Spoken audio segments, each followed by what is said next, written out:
बच्चे, अब हम आगे कविता को समझते हैं। क्षुधार्त रति देव ने दिया करस्त थाल भी। अब इसके एक एक अर्थ को समझना है। क्षुधार्त क्या होता है? भूख से व्याकुल। रतिदेव एक राजा थे। ने दिया, दे दिया।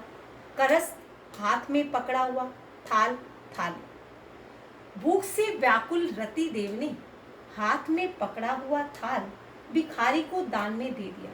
अब आप मुझसे पूछेंगे कि यहाँ पर भिखारी को दान में दे दिया, ये नहीं लिखा है।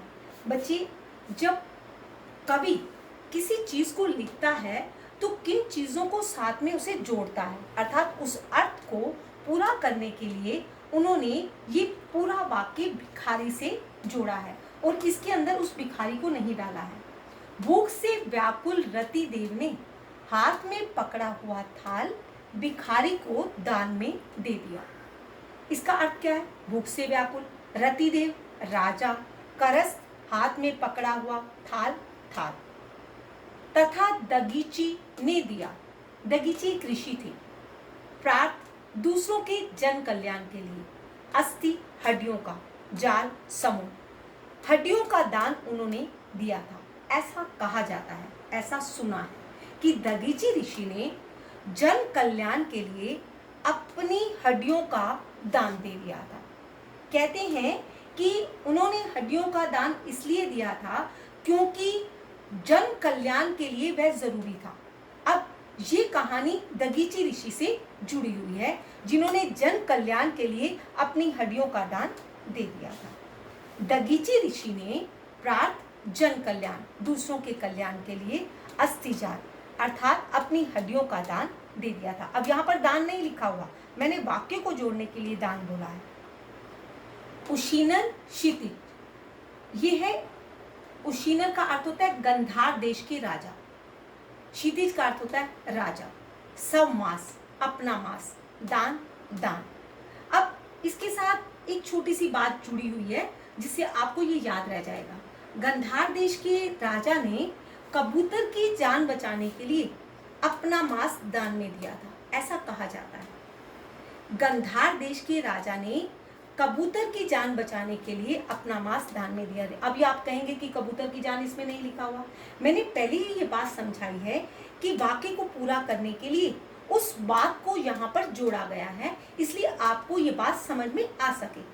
ऐसे इसका अर्थ क्या बनेगा कि क्षितिज, गंधार देश के राजा ने अपना मांस दान में दिया, तो ये बात आपको याद नहीं रहेगी। इसलिए मैंने इस बात को जिस चीज के साथ जुड़ी हुई है, जिस बात के साथ ये जुड़ी हुई है, उसको मैंने आपको बताया है।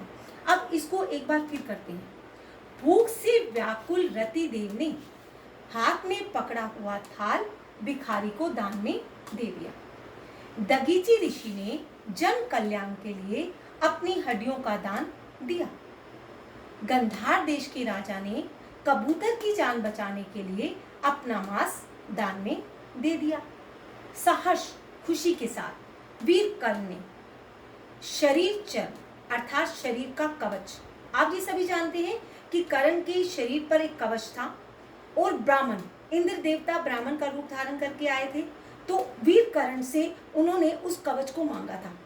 तो उन्होंने बहुत ही दिल के साथ उस कवच को दान में दे दिया था। अर्थात यहाँ पर वीर कर्ण ने बड़ी खुशी के साथ अपने शरीर का कवच उस ब्राह्मण को दान में दे दिया था।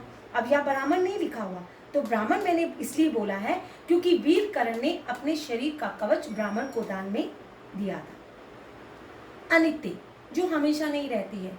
देह या शरीर। अनादि जीव, अमर जीव क्यों डरता है?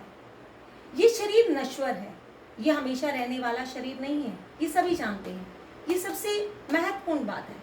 ये नश्वर शरीर है, ये हमेशा रहने वाला नहीं है, ये हम सभी जानते हैं। अनादि अमर जीव क्यों डरता है?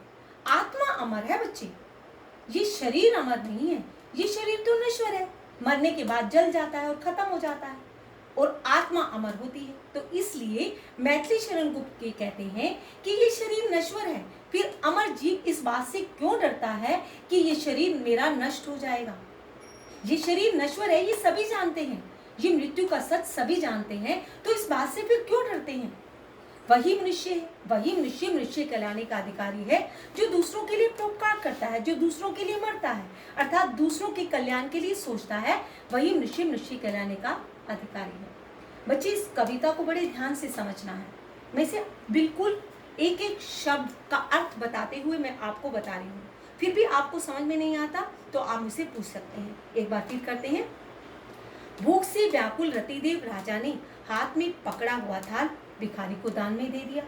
दगीची ऋषि ने जन कल्याण के लिए अपनी हड्डियों का दान दे दिया।